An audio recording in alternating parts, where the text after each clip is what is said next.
Good afternoon, everyone. Thank you for joining us today for our webinar for Empowered Cities, Innovative Practices to Build Financial Inclusion for Persons with Disabilities. My name is Michael Rausch, and I'm the Director of the Real Economic Impact Network at the National Disability Institute. Before we get started with our webinar, we do need to go over some housekeeping tips. First, listening to the webinar. The audio for today's webinar is being broadcast through your computer. Please make sure your speakers are turned on or your headphones are plugged in. You can control the audio broadcast via the audio broadcast panel. If you accidentally close the panel, you can reopen by going to the Communicate menu at the top of the screen and choosing Join Audio Broadcast. If you do not have sound capabilities on your computer or prefer to listen by phone, you can dial 1-650-479-3207. The meeting code is 661-490-263. Please note you do not need to enter an attendee ID. Real-time captioning is provided during this webinar. The captions can be found in Media Viewer panel, which appears in the lower right corner of the webinar platform. If you do not see the captions, you may need to open the Media Viewer panel by selecting the Media Viewer button in the upper right corner of the webinar platform. If you want to make the Media Viewer panel larger, you can minimize other panels like Chat, Q&A, and/or participants. Submitting questions. For Q&A, please use the chat box or Q&A box to send any questions you have during the webinar to Al Milalito or NDI admin, and we will direct the questions accordingly during the Q&A portion. If you are listening by phone and not logged into the webinar, you may also ask questions by emailing amilito@ndi-inc.org. Please note this webinar is being recorded and the materials will be placed on the National Disability Institute website at www.nationaldisabilityinstitute.org. If you experience any technical difficulties during the webinar, please use the chat box to send a message to the host, NDI admin, or you may also email al@amilito@ndi-inc.org. So for our agenda today, we're going to provide an overview of Empowered Cities and the National Disability Institute. And today we're going to have a panel discussion. As I mentioned, our title for today is Innovative Practices to Build Financial Inclusion for Persons with Disabilities. We're fortunate today to have three representatives who are doing amazing work to build the financial inclusion for persons with disabilities within their communities. Today we have Mimi Turkanets from the City of Boston with the, sorry about that. The City of Boston with the Mayor's Office of Financial Empowerment and Tax Help Coalition. Mimi is the Assistant Deputy Director and the Director of the Boston Tax Help Coalition. We also will have Joe Albrighton, who's the Deputy Commissioner with the Mayor's Office for People with Disabilities with the City of Chicago. And finally, as our third panelist will be Nicole Davis, who's the Director of Programs at the Office of Financial Empowerment with the New York City Department of Consumer Affairs. Each presenter will be providing a brief overview of their program, and then we will be going into a panel discussion. So again, as we get things started, if you have any questions you would like to ask, you can ask, send it to the Q&A box or the chat box. We'll also wrap up our agenda by sharing some new resources and tools that will be available on our website after the webinar. Before we get started, though, for those of you who might be new to the National Disability Institute, I would like to share with you just briefly some information about the National Disability Institute. So NDI, or National Disability Institute, we are a national nonprofit organization that's dedicated to building a better economic future for people with disabilities. We're the first national organization committed exclusively to championing economic empowerment, financial education, asset development, and financial stability for all persons with disabilities. NDI affects change through public education, policy development training, technical assistance, and innovative initiatives. At the National Disability Institute, we envision a society where people with disabilities have the same opportunities to achieve financial stability and independence as people without disabilities. To learn more about the National Disability Institute, please visit our website at www.nationaldisabilityinstitute.org. One of those innovative initiatives at the National Disability Institute is called Empowered Cities. You may be wondering, what is Empowered Cities?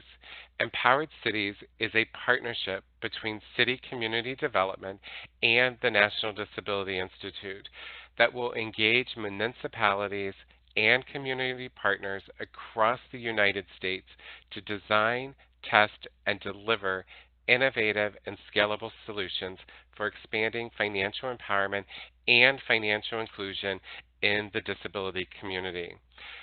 Very grateful for the support of the city community development and their efforts to continue to build a better financial well-being for individuals with disabilities. We're fortunate today to have our friend Jasmine Thomas, who's the Senior Vice President of National Initiatives at City Community Development. Jasmine will be our moderator for our panel discussion and lead us through the rest of the webinar. With that, Jasmine, thank you again for joining us, and I'll turn it over to you. Thank you, Michael, and thank you everyone for joining us this afternoon for what I think will be a stimulating conversation on an all-star panel of guest speakers. I'd like to start by asking Mimi to give us a few minutes on the work that she's doing at the Mayor's Office of Financial Empowerment in Boston. Mimi? Sure. Hi, everybody. Thank you so much for joining us today, and thank you, NDI and City, for being leaders in this space. If you want to go to the next slide. So my name is Mimi Torchinets. I'm the Director of the Boston Tax Help Coalition and the Assistant Deputy of the Office of Financial Empowerment here in Boston. And we've been doing this work for quite some time. As you see on this slide, we have been doing free tax preparation, asset building, and financial inclusion in Boston since 2001. And I had the opportunity to begin to participate in this work and kind of learned about it through, it's funny, in fact, it's the folks through Chicago who were, and SPEC, folks probably know who SPEC is, it's Stakeholder Partnership Education and Communication, who were really driving the building of free tax coalitions and public-private partnerships in collaboration with the IRS to really address the issue of getting the earned income credit and low-income taxpayers to participate in this work. So we started this coalition here in Boston under the former mayor, Mayor Tom Menino, in 2001, and we originally started it to specifically focus on getting the EITC dollars that were left on the table, which we assessed through IRS analysis to be $10 million, and we thought that's a lot of money. We'll get that back into the community. And we have always had as our core service free tax preparation, and then over time developed into using an asset building lens, a credit building lens, and then focusing on full inclusion and bringing in folk with people with disabilities and the immigrant community and others. And so our mission is to broaden pathways from poverty to financial empowerment by maximizing the impact of the Earned Income Tax Credit and other tax credits through quality, free tax preparation, financial education, and economic stability opportunities. So as I said, we started this campaign in 2001. We've been doing free tax preparation for 18 years. The work has really developed over time. We've integrated asset building. We have a strategy called Ambassador where we make sure that we do this work in 8 languages and are fully inclusive for the key immigrant communities in Boston. And so we're doing tax preparation and asset building in Spanish, Cape Verdean Creole, Haitian Creole, Vietnamese, Chinese, Portuguese, and Arabic. So it's pretty exciting work. These are some of the demographics on this slide. Usually about 13,000 taxpayers are served. I do have some numbers that are a little more recent. We've, over time, over these 18 years, have engaged over 5,000 volunteers. We've served about 170,000 taxpayers and brought back close to $300 million into the city of Boston, into neighborhoods. And so as people know who do VITA, this is really an economic engine for the local neighborhoods, for the local community, and this money recirculates, goes back into the communities. And there has been research that has shown that this, you can actually add a 0.5% increase, and that there's this regeneration dollar figure, which would really demonstrate significant money back into communities. I think the thing that is also important just in terms of our work is that we have found over time that we're serving about 16% of folks with who self-identify as people having a disability, and I think that that's significant. It's probably a lot more than that, right? I mean, I think if we all know that folk in poverty is 25% of so of the community are people with disabilities, but those are people who report back to us and say that they do in fact have a disability. Next slide, please. So I think that there are key things to think about in terms of how did we shift into this work, and how is it that free tax preparation and full inclusion and asset building moved us into really being committed to serving people with disabilities. And in fact, it started quite early, and in 2004, believe it or not, I don't know if people on the call remember Ron Smith from SPEC. He was one of the architects of the vision of VITA and stakeholder partnership, education, and communication. And one of the original leaders of NDI, Johnette Hartnett, came to Ron Smith from SPEC, and this was really quite early on, and said, why are folk in disability not being integrated in VITA? What is going on? And Ron had a kid who had a disability who in fact was deaf, and they together kind of forged this partnership and trundled around the country and started meeting with VITA programs. And we, I think, were one of the first, and so they came to Boston, and we had a meeting in the IRS, and they said, is this something that you want to do? And it was fascinating because it was, they brought together us and numerous disability organizations, and people introduced themselves and talked about what we were doing, and people said, what can you do for us? And my response was, I can't do anything for you. I got no resources. What you can do for me is we can work collaboratively and move together towards some kind of a strategy to assist folk with disability. And in some ways, that's how this was built. They inspired us to develop what we call the Disability Working Group, and we were really one of the first VITA programs across the country to begin to participate in the Tax Facts campaign and to really begin to do this work. So we created this Disability Working Group. You can see on the slide kind of who some of the partners were. We spent a bunch of time really looking at the tax sites and systematically evaluating how the tax sites were, and at that point we had probably close to 30, I'd say around in 2006, 2005, 6. So we looked and did an evaluation and made sure that they were up to ADA compliance, found that one of our tax sites wasn't put it all on our flyer, on our tax flyer, that in fact we have those tax flyers in 7 languages, and so that it was fully inclusive for folks with disabilities and then also for the immigrant community. We used a universal design strategy over time to make sure that we were integrating disability and not having a segregation strategy. The other thing that I think is really important is that we in partnership with NDI, and I think it's important just to say throughout this whole conversation that this was fully in partnership with NDI. They were very much the catalyst, and they really kind of were there and assisting and helping over time. But we worked with them to create this etiquette PowerPoint training, and it was, really gave us the opportunity to train the site coordinators and the volunteers, and we really made an impact using that training, and it really assisted and gave people an understanding that folks with disabilities, that you don't need to be afraid of them, that there's just a real way to integrate that into the day-to-day in terms of this work. Next slide.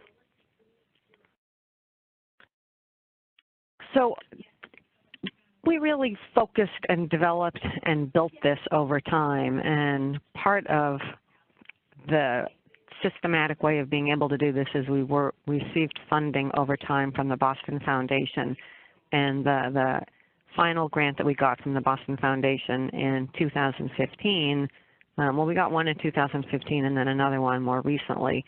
I'm sorry, my phone is ringing. And basically there was a real commitment, and this also was part of an NDI assistance strategic partnership to look at the issue of ASL. And we had done, over time we'd been doing some ASL work with Deaf Inc., but we really ramped up and re-engaged and got some funding to do ASL tax days and started doing ASL tax days in partnership with the folk on the slide, and moved to do 3 ASL tax days and then shifted to 6 ASL tax days. And most recently, we got a fairly healthy grant to fund more interpreters and 6 ASL tax days, and now we're organizing for an ASL summit that we're going to do in the spring. And so the work has been incredibly rewarding and very important, and is just I think so much a reflection of what you can do in partnership and how you can really serve the community in ways that can be strategic and systematic. And I think that's probably my time, right? Thank you so much. We appreciate that, Mimi. We've got a couple of questions for you, but I want to hold them until the end. And I want to move to Joe from Chicago. Joe, we're grateful that you were able to join us again, and we look forward to hearing your presentation. Just as a reminder, please keep it to 6 to 8 minutes. I know we're getting close to time, but if we can just stay on our timing, we have more time for the Q&A that I've seen collecting in the box. Thanks. Joe? Yeah, absolutely. Thank you very much. At Chicago MOPD, we believe in total access, full participation, and equal opportunity for people with all types of disabilities and all aspects of life, which includes transportation, housing, education, and recreation, employment, emergency preparedness, pedestrian safety, literacy, and now we're getting into the financial literacy part of that. And just a background of this advisory council that we formed, we call it the FACED, FACE, the Financial Advisory Council for the Empowerment of People with Disabilities. The idea for this advisory council came about in the fall of 2016, when NDI hosted a summit, a financial empowerment summit here in Chicago, and I believe that year they selected 3 cities to highlight, and we were fortunate to be one of those. And one of the key ideas that came about from that summit was to form an advisory council here in the city of Chicago. So with my first slide, it's just an idea of who we brought to the table. We looked at some federal agencies, you know, and needless to say, in Chicago, we have a lot of resources, and we're very lucky to have those. So we tapped into the FDIC, the Federal Reserve Bank, and Social Security Administration, for instance, who have some work in the disability area. We identified a couple of state agencies, such as Division of Rehab Services and the State Treasurer's Office Able Accounts Contact or Representative. They joined us, along with a multitude of other agencies that serve people with disabilities and or are in the financial education realm. So next slide. So since we started conversations late 2016 into 2017, that's when we started work year one of FACE. And during that year one, we basically collected data, we compiled resources, and we shared information. And we would put this under the umbrella of what we know. And that means when we go into year two and we have a two-way conversation with the financial institutions, this is what we know and we could bring to them. And I think it's important to point out that in our year one work, we purposely did not bring any financial institutions to the table because we think that may have skewed the type of results that we get. But that's our plan for year two. Some of the research that we did is we did strictly online research of what banks say they do regarding accessibility. Is there any information on their website about accessible locations? Do they have a disability policy statement on their website? And those types of things. Secondly, we created a map of need. So here in the city of Chicago, we thought that a good way to do that is to identify by zip code SSDI recipients.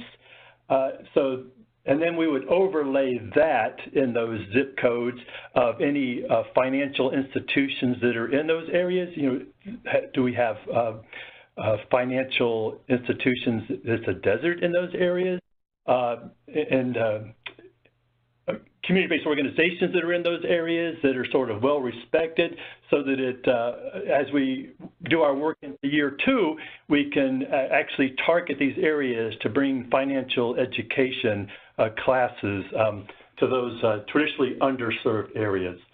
Some other information that we gathered, we took a survey. We surveyed about 200 individuals face-to-face at our big biennial event called Access Chicago.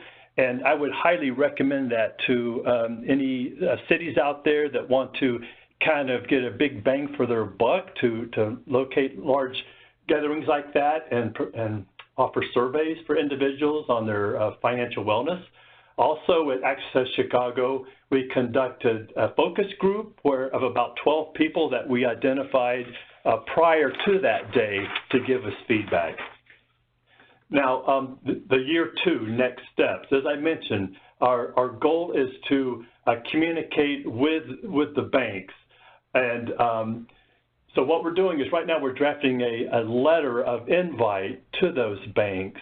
And part of that letter is going to include an overview of year one work so far by FACE, local and national survey results, in other words, like what we know, what we've determined in year one, and then a wish list of the types of things that we would like the banks to work with us on regarding inclusion of people with disabilities. And we kind of go back and forth. Great, it's a wish list from our end, but I think we'd rather call it a roadmap for the bank's purposes.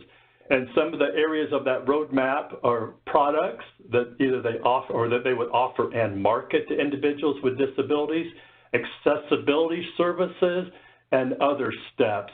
For example, other steps would be identify an ombudsperson at the bank to address any issues, concerns, questions that people with disabilities have.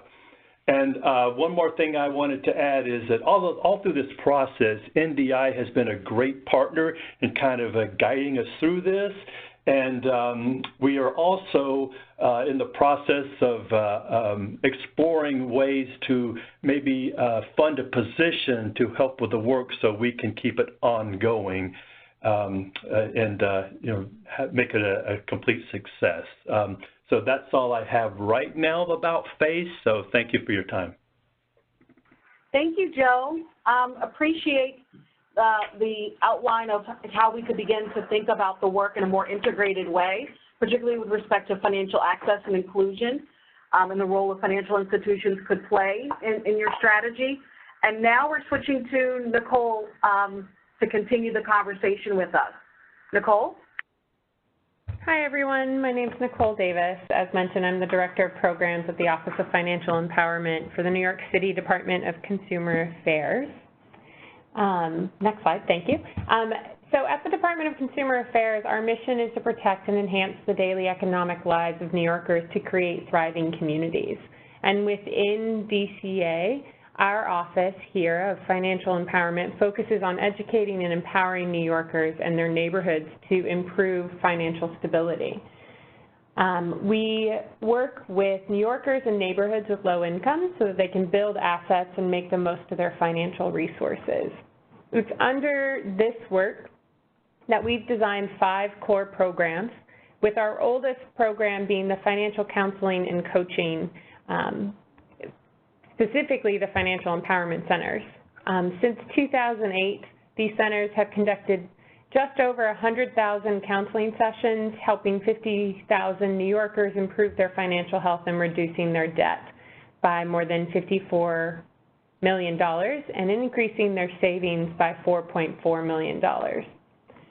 Within our financial empowerment work, we do more than just those centers, and in fact, we partner with a number of city agencies, such as our Affordable Housing Group, and lots of partners within the community, which is exactly how we got to establishing Empowered NYC.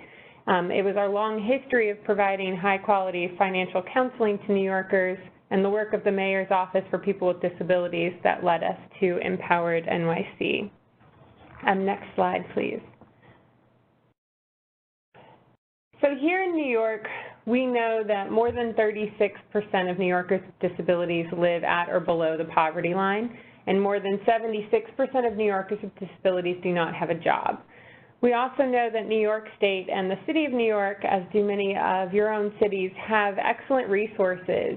And here we know Medicaid buy-in, our increased minimum wage, and lots of options to save under the ABLE accounts are available for New Yorkers with disabilities, but those, just like things such as the work incentives under the Social Security Administration, can be difficult to access, hard to use, to stay in compliance with, and just don't have a very high use rate.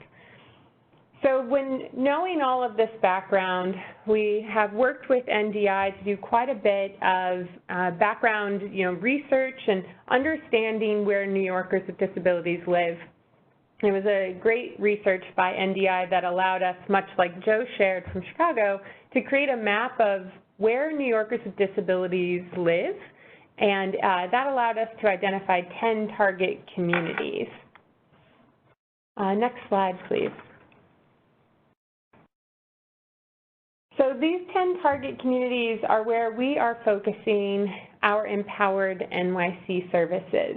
And so Empowered NYC is made up of a couple of different things. So we are training our certified financial counselors, building upon the Financial Empowerment Center training they already received, and integrating the knowledge of disability-specific benefits, such as how to assist someone in checking their benefits report, reporting or addressing a Social Security Administration overpayment, signing up for an ABLE account, or utilizing things like those work incentives. And we do that under an enhanced one-on-one financial counseling model. So these counselors do the same financial health assessment that would happen if you just walked into one of our financial empowerment centers, but then they use these new trainings that they received, the tools and some strategies customized to provide meaningful financial guidance to people with disabilities and their families. So our goal is to serve all 5 boroughs of the city, more than 1,000 individuals, working with more than 1,000 nonprofit service providers and municipal offices through our Empowerment Ed and our outreach efforts. And for us, that's not quite scale for us, but it is a great way for us to pilot this work. Next slide, please. We could not do this work on our own. We have a wonderful working group that allowed us to really think very thoughtfully, come at this with lots of different perspectives, and really help shape the services. So we work with groups like NDI, the Mayor's Office for People with Disabilities, to better understand the financial challenges these New Yorkers are facing, as well as funders, other city agencies, and nonprofit service providers.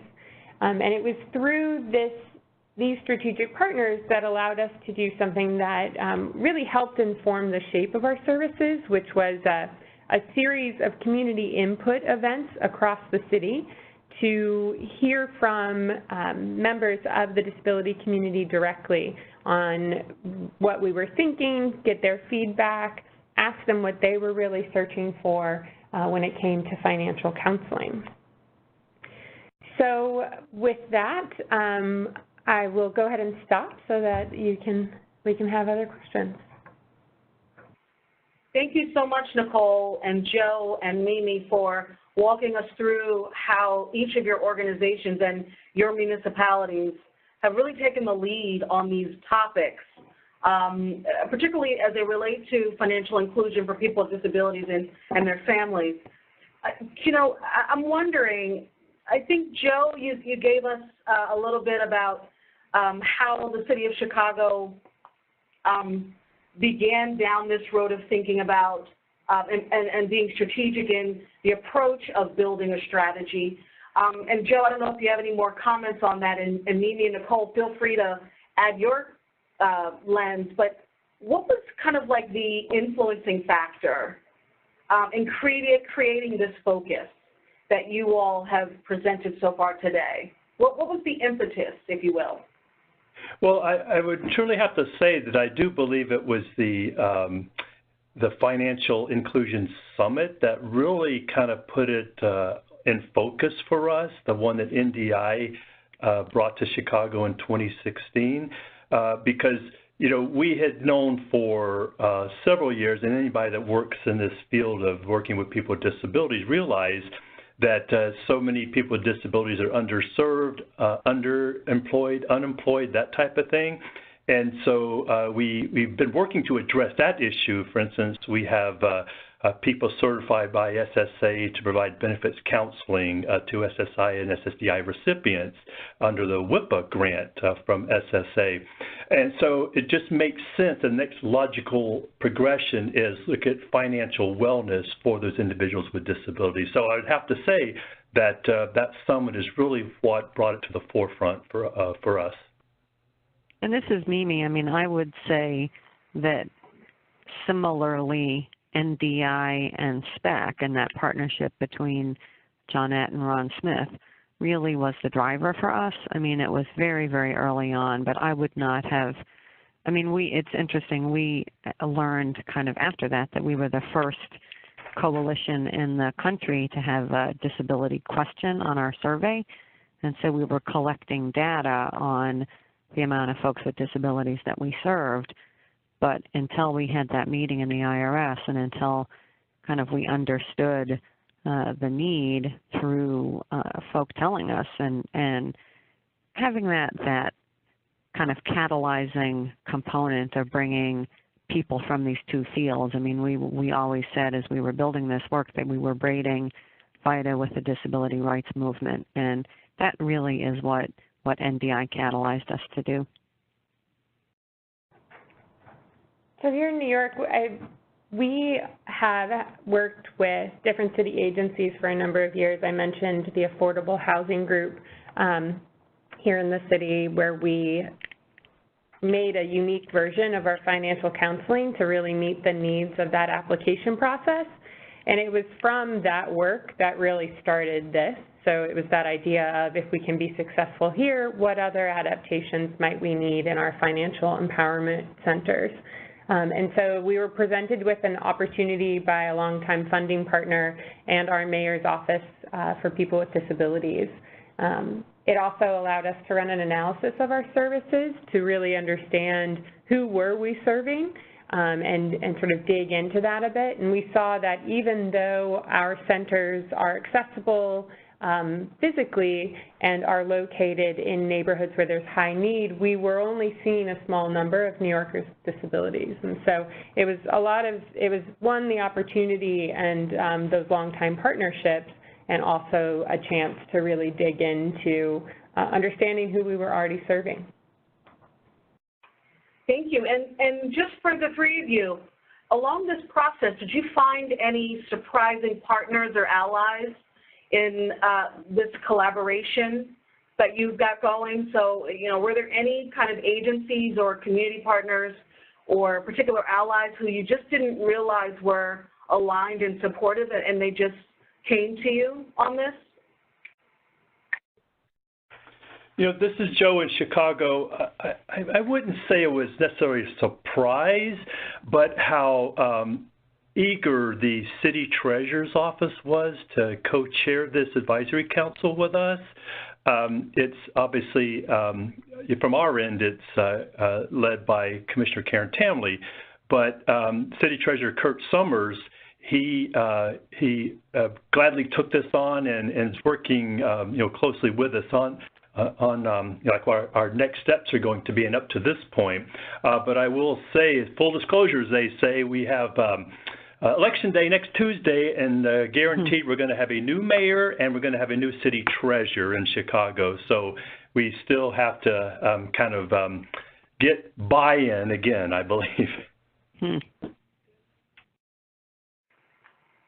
And this is Mimi. I would say that I can't, when I think about that question about whether or not there's a unique, surprising partner, I mean, I think that they're all fairly predictable. I mean, we did have the Independent Living Center. There was a multicultural independent living center, which we discovered along the way, and they were quite terrific, and they're gone now, and so that's a loss to the community. But I think that our partners were fairly predictable. And great. I mean, they were great. They were always really good.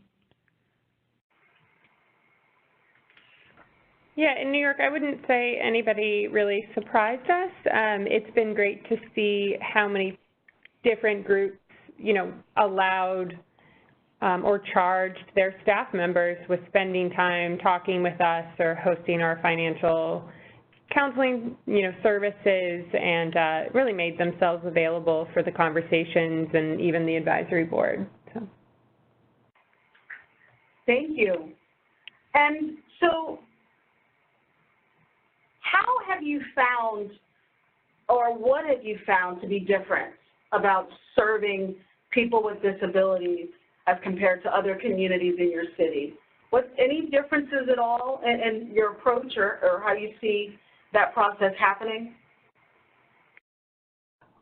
And so I'm willing to start with that. So this is Mimi. I feel like the thing that's different is that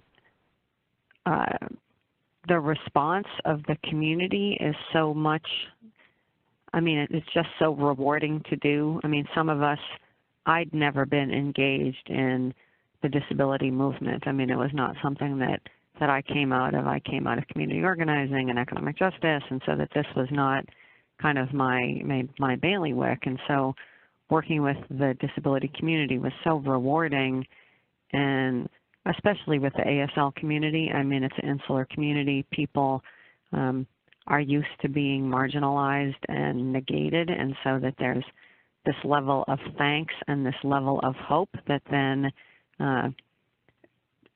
emanates from the work, and there's so much to learn, right? I mean, I think that we learn so much about ourselves in doing this work with the disability community, and learn what we need to know to kind of be better people and to do the work in a better way. So it's been very, very rewarding for me. I agree. Go ahead. No, go ahead, Nicole. So I would say here some things that have been unique. I think there's just some sensitivity that we've had to make sure we're aware of when it comes to our financial counseling and the skill level of our financial counselors. You know, the personal finances of an individual with disabilities are far more complex. There's a lot more rules, there's a lot more paperwork, there's a lot of, you know, asset limitations and things to consider when evaluating whether or not you can work full-time under this higher, you know, minimum wage, or how much you can save, and how many different places you have to keep records and submit documentation.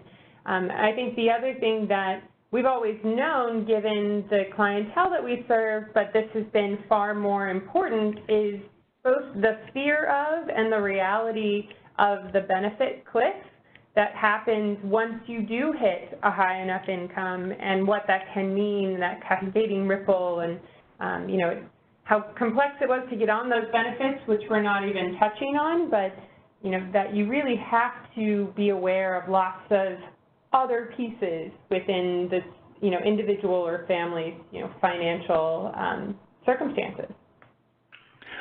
And this is Joe in Chicago. What I'll add is that I mentioned earlier how we were very pleased that the city treasurer's office was so eager to join us, and I think that that probably was because we were at the table, because you know, this is a population we serve, and so we could educate the city treasurer's office and other stakeholders that might not be that familiar with people with disabilities on what the community is like. And we always like to promote the philosophy of that old saying in the disability community of nothing about us without us. So you know, that's really key here. That's actually a great point, and you know, I was listening to how you all have seen the work so far, and I completely agree that there's an incredible amount of complexity, and at the same time, there's still so much more that we all can learn, and also learn how to share it with broader communities that are focused on financial inclusion, but just haven't looked at the intersectionality of the communities that they serve and the needs of people with disabilities and their families. And so there's still so much more work to do, but it seems encouraging and exciting a bit to really focus and be intentional in our lens and our approach. And so I guess I want to stop and at least acknowledge the fact that we do have some attendees who have questions. Michael, can I ask you to just chime in to let us know if we have any questions from the audience before I continue? Yes. Can you hear me, Jasmine? I can. Okay. The light on my headset isn't working, so I wanted to make sure. We do have one question that has come in, and it was about the disability ambassador with the City of Boston. And the question was, can you talk more about the disability ambassador? So Mimi, sure. So, more about? Okay, sure. So one of the things that we did early on with the Tax Coalition is we created a fleet of outreach workers who we called ambassadors, and they were the ones who speak the 7 languages, and they're part-time, seasonal, but folk who come back often year after year, leaders in their own right, participating in the Tax Coalition, doing outreach and translation and taxes and credit building, and so that was our model for the disability ambassador. So it was preliminarily it was somebody who was was the Latino ambassador actually, and she became the disability ambassador. We now have an ambassador who is an ASL ambassador, and really what they're doing is they're in the community assisting with the partnerships, assisting with the ASL ambassador now, helping to do the ASL tax days, helping to organize the Asset Summit, doing the financial checkup. She, the current ASL disability ambassador, is learning sign language, so she's not a certified signer, but she's able to communicate with folks who sign. And so it's really somebody who, obviously, it would be great if they were a full-time staff person and they were able to work on this stuff full-time, but they're playing a role of really getting in there and doing some of the work, and they're funded. All of this is grant funded, so the ambassadors are in fact grant funded. Mimi, that's really helpful to hear, because I know many people are wondering strategically what they can do or what could happen in their city to advance a lot of these strategies. And, you know, I take a bit of prerogative here. City's been fortunate to partner with all three of these cities in a very close way, and we've benefited from those relationships to really build out financial inclusion strategies, and some of which, as you heard, including this one, as some of the most forward-thinking. What are those small steps that you all think cities could do, particularly in a time of fiscal austerity or limited resources, that really could get things started or be catalytic in building financial inclusion in this space, particularly as it relates to people with disabilities? And so this is Mimi again. I would just say that the Disability Working Group is a really best practice, and it can catalyze partnerships and strategic thinking, and it can be a way to bring your work directly in line with leaders in the disability community. So that worked for us. This is Nicole. I have sort of two ideas. One would be, really look at the language that you use in your flyers, in your advertisements. If you are going to the community for listening sessions, know that, as we found out, that can be isolating for the deaf community. And so, really think about saying community input or collecting community feedback versus something like a listening tour or a speaking tour. Thinking about adding the icons for accessibility on your flyers, only when, of course, the event is at an accessible space.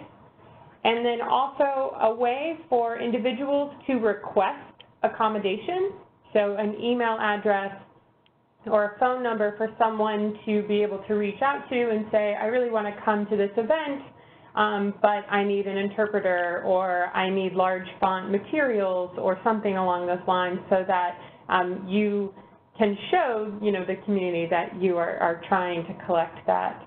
And then, much like Mimi said, I think working and partnering with different community members and organizations, and I think above all else, be as humble as possible in this process, that you and your city or your office may not have the best ideas.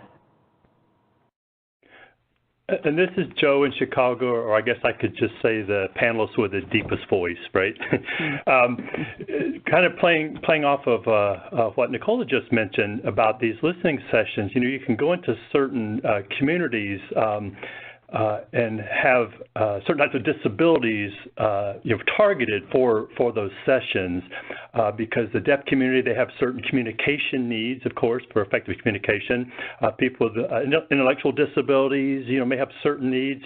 So if you had sort of targeted outreach with those disability groups, I think that would be a good way to kind of make them feel included and hopefully get more of a response of their needs.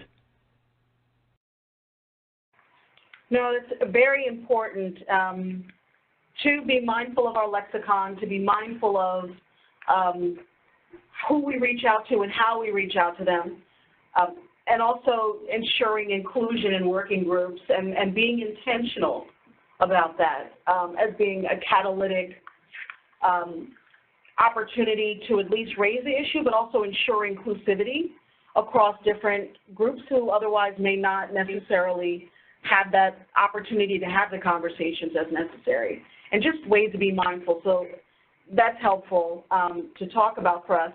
And, you know, I know we have a few more moments, and I thought I would ask just one last question if there's no more on the line, Michael.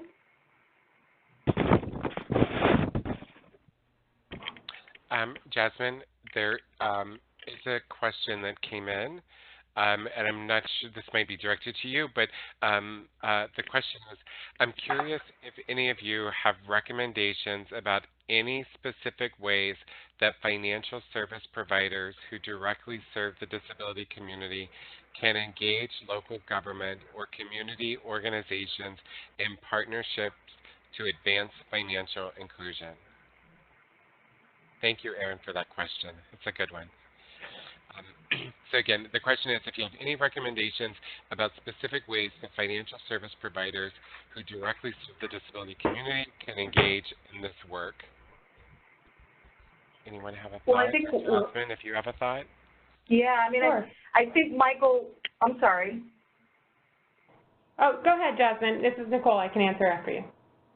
Oh, I mean, the one thing I would say is, you know, what's great about our work in this space is we took a step back and realized, actually looking at the data around the same time that Joe raised it, we've known of the work that NDI has been doing for a few years, and we had an opportunity to talk offline about the data and realized it was an opportunity for us to learn more. And having invested in financial inclusion for years and really pioneering with you all and other community groups on the ground, asset building models and financial and wealth building models among middle and working class families and low income families, we realized this was not a topic that we particularly intentionally talked about. And so we wanted to carve out this space and, of course, invite key partners at the local level and national groups to give us that that feedback.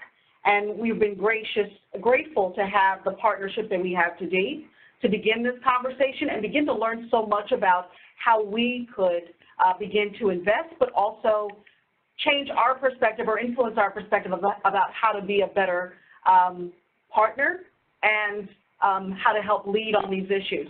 So I'll leave it to Nicole, Mimi, and Joe to offer any additional feedback. But Nicole, if you wanted to add a few more words, particularly from the lens of the city of New York. Yeah, sure. So I would say in other cities, I think a great place to start is by looking at the Cities for Financial Empowerment website.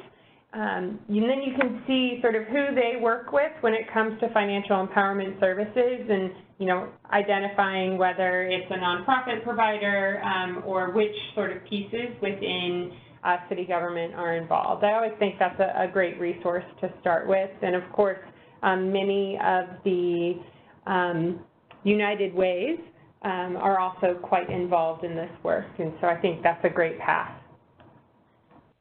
And this is Mimi. I would say, I mean, it's really great to hear that City has decided to be intentional around disability. I think that one of the things that really was surprising to me is how many funders say, oh, we don't do disability, we do families, or we don't do this. It's not on our you know, screen. We just not our thing. But in terms of the financial institutions, not to negate City in any way, because you guys do incredible work, but Bank of America seems to be one of the best in terms of large financial institutions. They seem to be at the table the most around these issues, more so than many others. Yeah, and this is Joe, and I think from the financial services hat, I would think that if you're in or most cities, I should say, especially larger ones, have key disability organizations that most people turn to. And I would encourage those financial institutions to reach out to the so-called opinion leaders of the disability community and kind of take it from there and get some ideas on how to work together.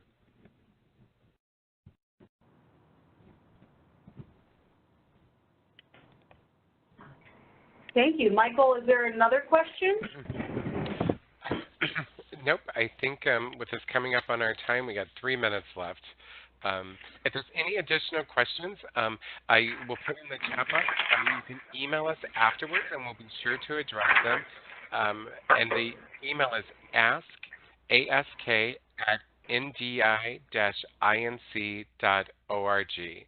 ask@ndi-inc.org.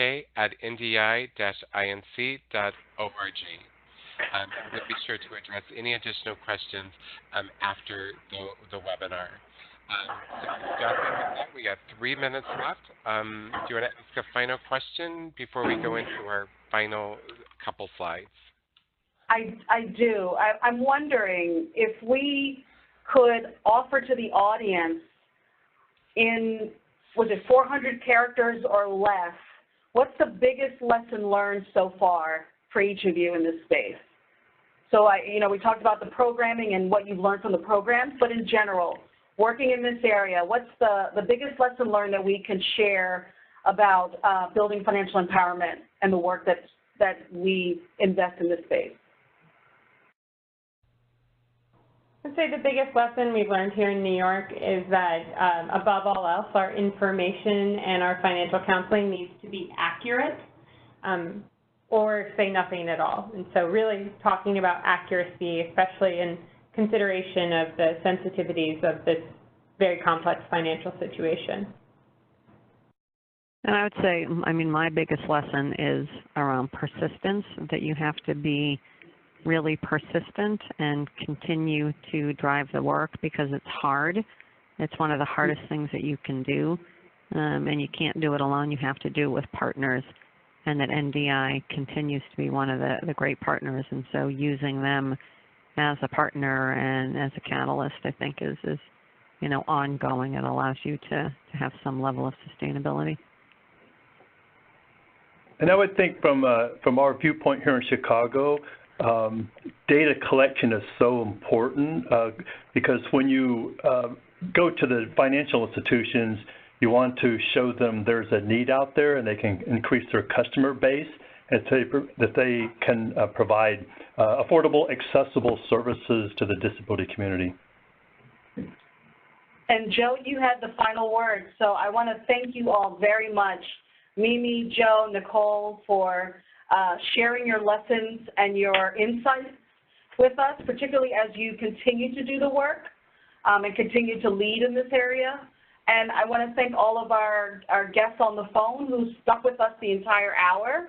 I continue to be amazed by how this conversation that we continue to lead every other month nationally and every other month locally in New York captures attention, and I hope it's only an indication of how much we've done together and the opportunity for continued success and progress going forward, particularly as it relates to financial inclusion for people with disabilities.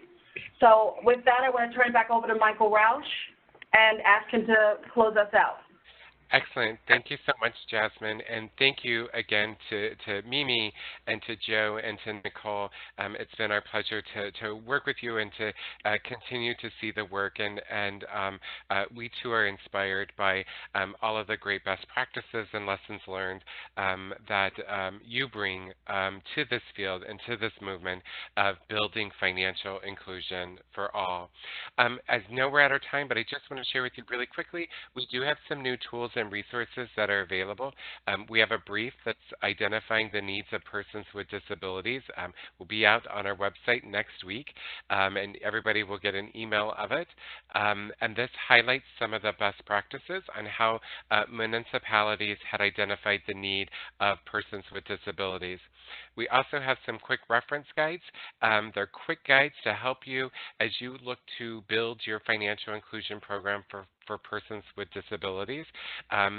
the two that are up there will be out are data collection and identifying disability partners in my community.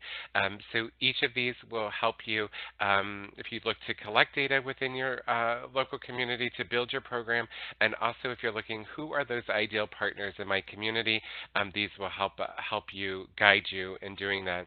Empowered Cities website, you can go to National Disability Institute to capacity building and click on Empowered Cities, and that will take you to the various resources.